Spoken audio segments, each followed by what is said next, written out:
नमो नमः विद्यार्थियों। आज हम पढ़ेंगे समास के अंतर्गत तत्पुरुष समास को। कल हमने पढ़ा था अव्ययभाव समास। तत्पुरुष समास में मुख्य रूप से ये चार बातें हैं। सबसे पहले तत्पुरुष समास किसे कहते हैं, जिसमें उत्तर पद क्या होता है, प्रधान होता है। अव्ययभाव समास में पहला पद प्रधान होता था जिसमें अव्ययी होता था। इसमें दूसरा पद जो होता है उसको उत्तर पद कहा जाता है, वो प्रधान होता है, श्रेष्ठ होता है। प्रधान का मतलब है श्रेष्ठ होना।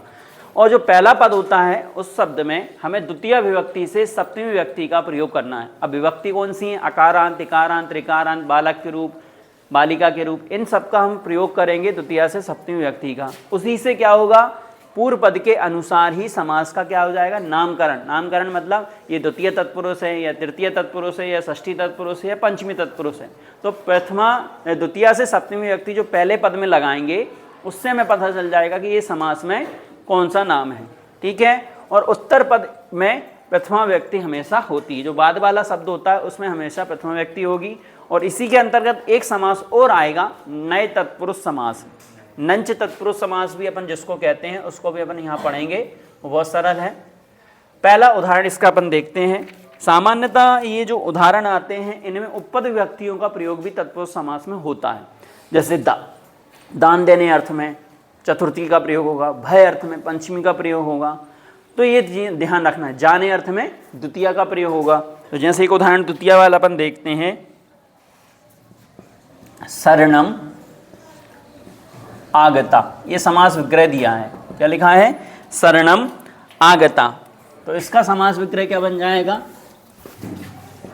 शरणागता। शरणागता ये सामासिक पद है, इसको सामासिक पद कहा जाता है। ये समास विग्रह है। इसमें आ दिख रहा है दीर्घ, यहीं से टूटेगा। दो शब्द दिख रहे हैं। देखो कोई भी समास में टूटने का कारण होता है दो शब्द। तो शरण प्लस आगता। अब शरण शब्द में हमने कौन सी व्यक्ति लगा दी? द्वितीय व्यक्ति। अब इसका देखो एक चीज और ध्यान रखना कि हम कैसे पता करें कि कौन सी व्यक्ति का प्रयोग करना है। द्वितीय लगाना है, तृतीय लगाना है, चतुर्थी लगाना है।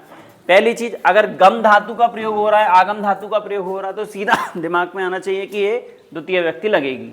उसमें अपन को ज़्यादा दिमाग नहीं लगाना कि तृतीय लगाए चतुर्थी लगाए। और मान लीजिए दूसरा उदाहरण देखें। जैसे एक और उदाहरण देखें, अपन लिखा है सुखम प्राप्त, तो द्वितीय आएगी।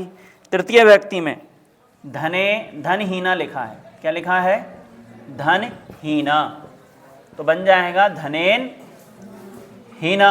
अब कैसे पता किया कि धनेन हीना ही आएगा? तो इसका एक तरीका और है पहचानने का। आप द्वितीय व्यक्ति से सप्तमी विभक्ति का सारी विभक्तियां लगा के देखो। कैसे? धनमहीना पुल्लिंग की तरह रूप चलेंगे, नपुंसकलिंग का शब्द है। तृतीया से नपुंसकलिंग की तरह धनेनहीना लिखा ही है। चतुर्थी में क्या बनेगा? धनाहीना। पंचमी में धनाथहीना। षष्ठी में धनस्यहीना। और सप्तमी में धने हीना। अब इसका अर्थ निकालते हैं। कर्ता ने कर्म को करण से, ये अर्थ आते हैं आपको। तो धन को हीन, जम रहा है क्या? धन को हीन। तृतीया धन से हीन, धन के लिए हीन, धन से हीन। धन अलग और हीन अलग। दूर होने अर्थ में पंचमी लगती है। और धन का हीन और धन में हीन। तो सही क्या बैठ रहा है अर्थ? धन से हीन। कोई व्यक्ति धन से हीन होता है, कोई व्यक्ति विद्या से हीन होता है। जैसे विद्याहीन आ गया, इसकी जगह विद्या शब्द आ गया। तो विद्या शब्द स्त्रीलिंग है, धन शब्द क्या है? नपुंसकलिंग है। तो विद्या का क्या बन जाएगा? विद्या। तृतीय व्यक्ति विद्या, लतिया की तरह। हीनः विद्या से हीन। तो यहाँ तृतीया का ही प्रयोग होगा। समझ में आई बात? तो ऐसे विभक्ति का प्रयोग करके हम क्या कर सकते हैं, पहचान सकते हैं परीक्षा में, अगर हमें व्यक्ति का सही चिन्ह लगाना नहीं आ रहा है। पर आपको उसके लिए सारे विभक्ति रूप आना चाहिए। पुल्लिंग का आना चाहिए राम की तरह, बालक की तरह। लता का आना चाहिए आपको स्त्रीलिंग की तरह। इकारांत में रवि की तरह, कवि की तरह आना चाहिए, नदी की तरह आना चाहिए। ई बड़ी है किसी शब्द में। तो ऐसे आप अगर रूप बनाओगे तो आपको सही विग्रह मिल जाएगा। चौथा उदाहरण देखते हैं अपन इसी का। विद्याहीन हो गए। दान पात्रम आता है एक शब्द। क्या आता है? दान पात्रम। अभी हमने आपको बताया था कि दान देने अर्थ में कौन सी व्यक्ति लगती है? चतुर्थी का प्रयोग होता है। तो दान शब्द में कौन सी लगा देंगे सीधी अपन? दानाय पात्रम। कौन सी समास हो गए? चतुर्थी तत्पुरुष। ये कौन सा हो गया? चतुर्थी तत्पुरुष। ऊपर वाले कौन से हो गए? दोनों तृतीय तत्पुरुष। और शरणम गता कौन सा हो गया? द्वितीय तत्पुरुष समास। अब आगे चोरात भयम, चोर भयम क्या शब्द आया? चोर भयम शब्द आएगा, ये परीक्षा में कई बार 10वीं और 12वीं में तो बहुत ज़्यादा आता है, सबसे ज़्यादा चोर भयम। तो चोर में भय अर्थ में कौन सी व्यक्ति होती है? उपपद व्यक्ति, पंचमी व्यक्ति। तो चोर में लगाएंगे रामात, बालकात, चोरात। तो क्या बन जाएगी? चोरात भयम। ठीक है। एक वीडियो में हम ये भी देखेंगे कि 6 समास के उदाहरण दिए हैं मान लो, पर हमें 6 समास के उदाहरण में से कौन से समास में, कौन से उदाहरण में कौन सा समास है कैसे पहचाने, तो उसकी भी बहुत सरल तरीका है। ठीक है ना, वो भी अब समझेंगे बाद में। चोरात भयम। एक आता है राजपुरुषः, क्या आता है षष्ठी में? राजपुरुषः। तो राज मतलब राजन शब्द है, तो राजन की षष्ठी व्यक्ति क्या बनती है? राज्ञा। शब्द रूप आना चाहिए, राज्ञः पुरुषः। कौन सा समास हो गया? षष्ठी तत्पुरुष। इसमें कौन सा हो गया? पंचमी तत्पुरुष। पीछे ऐसा आएगा परीक्षा में। और एक और चीज देखो, पीछे वाले कोई शब्द में हमने कोई बदलाव किया? पीछे वाले शब्द में तत्पुरुष समास में कोई बदलाव नहीं होता है, भैंसा का भैंसा लिखना, और सब में देखो प्रथम व्यक्ति मिलेगी। ये नपुंसकलिंग शब्द हैं, ये पुल्लिंग शब्द हैं, तो पुल्लिंग में विसर्ग आएगा, नपुंसकलिंग में महालंत आएगा, स्त्रीलिंग में दीर्घ आएगा। इसके बाद और उदाहरण आता है जैसे अस्वाद पतिता, अश्व पतिता। तो इसमें कौन सी व्यक्ति लगेगी? गिरने अर्थ में।